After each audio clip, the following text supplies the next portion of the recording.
pu sortir du Pakistan en raison de son appartenance à la Jamaat Ahmadiyya. Généralement, il en est ainsi. C'est pour cette raison que vous devez être reconnaissant envers Dieu.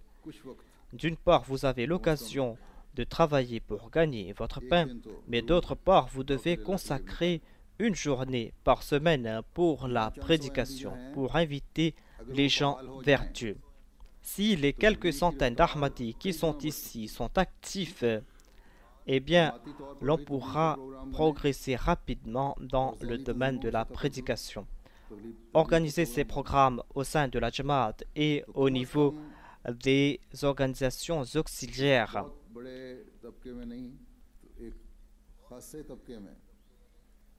Et même si vous n'arrivez pas à contacter grand nombre de gens, vous pourrez faire connaître la Jamaat à une couche importante de la société.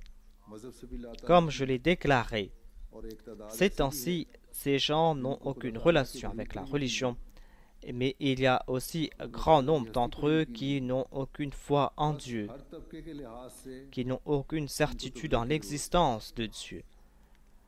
Vous allez devoir prêcher ce message à toutes ces personnes.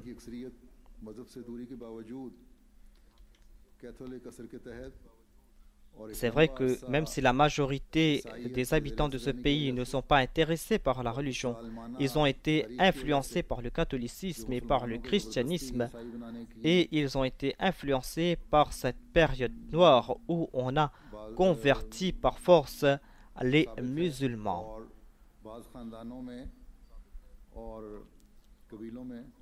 Et dans certaines familles, dans certaines régions, dans certaines tribus, l'on trouve mention de ces histoires de conversion forcée. C'est pour cette raison que ces gens ne veulent rien entendre à propos de l'islam. Ces gens ont peur de l'islam, ne sont pas intéressés par l'islam.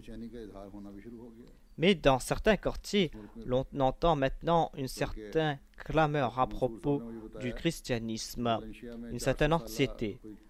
Le docteur Mansour m'a fait savoir qu'à Valence, on avait organisé une commémoration. Et là-bas, les gens ont déclaré que nous avons commis un génocide contre les musulmans. C'était là une action infâme. Et nous devons maintenant demander pardon pour cela. Les gens sont en train de ressentir cela et nous devons profiter de cette situation et faire des efforts dans le domaine de la prédication. Et nous devons leur présenter les enseignements de paix, de fraternité de l'islam. L'islam qui est là et qui encourage le respect de l'autre et la religion de l'autre. Certainement, ce qui s'était passé était un crime atroce. Donc, grâce à ces occasions, vous pourrez vous présenter. Ce ne sera pas là une occasion pour accuser le christianisme. Au contraire, vous devez user de sagesse pour présenter les beautés de l'islam, afin que les gens connaissent davantage à propos de l'islam et faites-leur comprendre que le Messie promis à l'islam est venu et a présenté ces enseignements véritables de l'islam. Dieu a créé ces situations et Dieu vous offre à vous l'occasion d'agir car on vous a confié aujourd'hui la tâche de prêcher le message de l'islam. Profitez de ces occasions et rétablissez de nouveau l'honneur de l'islam dans ce pays.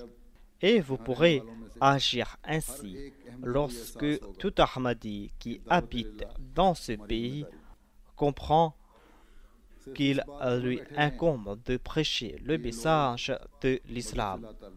Il ne doit pas se contenter de dire que ces gens ne sont pas intéressés par la religion ou qu'ils ont été influencés par le catholicisme et ne veulent rien entendre à propos de l'islam.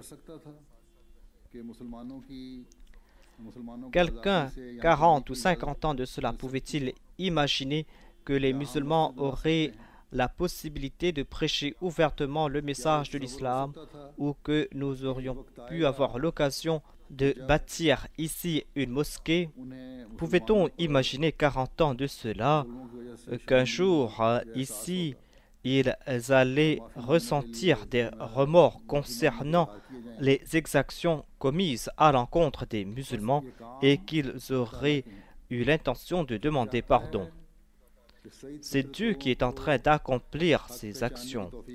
Lorsqu'il désire que les gens de bonne nature aient l'occasion d'accepter la vérité, il fait souffler ses vents pour guider ses cœurs dans cette direction. C'est à Allah de guider les cœurs et la tâche de prêcher le message incombe aux prophètes et à leur communauté. Notre devoir à nous est de trouver des nouveaux moyens pour prêcher. Il ne suffit pas aux missionnaires d'organiser des programmes pendant quelques jours au cours de l'année pour prêcher le message. Vous allez devoir faire un plan important, un plan de longue durée. Vous allez devoir fixer certains objectifs en disant que nous allons devoir transmettre ce message à 1% ou 2% de la société par an. Et dans les pays où on est en train de faire des efforts en ce sens, par la grâce d'Allah, on est en train de voir des résultats positifs. Et comme je l'ai déclaré, les missionnaires et le système de la Jamaat et toutes les organisations auxiliaires vont devoir travailler de concert, main dans la main. Allah a confié cette tâche au prophète. Voilà la tâche qui a été confiée au saint prophète Mohammed sallallahu alayhi wa sallam. Et cette tâche a été confiée aussi au Messie premier l'Islam, c'est-à-dire de transmettre le message. Dans un verset du Saint-Coran, Allah déclare « Fa'in a'radu fama arsalaka alayhim hafiza in alayka ilal balar » Et s'ils s'en détournent, sache que nous t'avons pas envoyé comme gardien sur eux. La tâche qui t'incombe est de leur transmettre le message. Voilà le travail que doit accomplir tout Ahmadi dans tout pays. Voilà le devoir que vous allez accomplir dans ce pays. Et ce n'est pas la peine de présenter de grands ouvrages, publier des dépliants et présenter en quelques mots la Jamaat Ahmadiyya, présenter le site web de la Jamaat et la chaîne MTA, et les gens seront intéressés. Là où habitent les Ahmadis, ils doivent rencontrer les personnalités importantes de leur région. S'ils ont pu travailler comme on leur a demandé de travailler du centre, ils auraient eu des résultats positifs.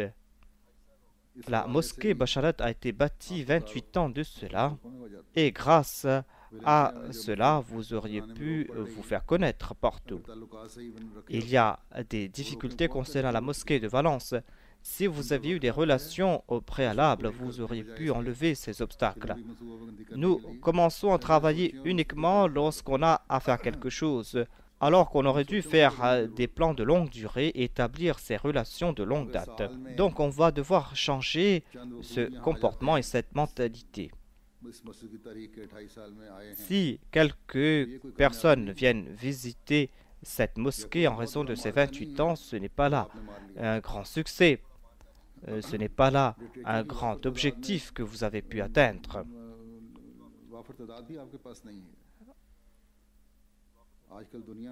Vous n'avez pas non plus de quoi leur présenter comme littérature. Aujourd'hui, le monde a besoin de paix et veut entendre parler de la paix. On a déshonoré l'islam au nom du djihad. Ils veulent entendre parler à ce propos et vous allez devoir préparer des littératures en ce sens. Et cela existe. Vous n'avez qu'à traduire cela dans votre langue. J'ai dit que vous devez contacter les gens qui habitent dans les petites villes, dans des villages et organiser des jalsa, des rencontres, des séminaires, rencontrer les gens de là-bas, les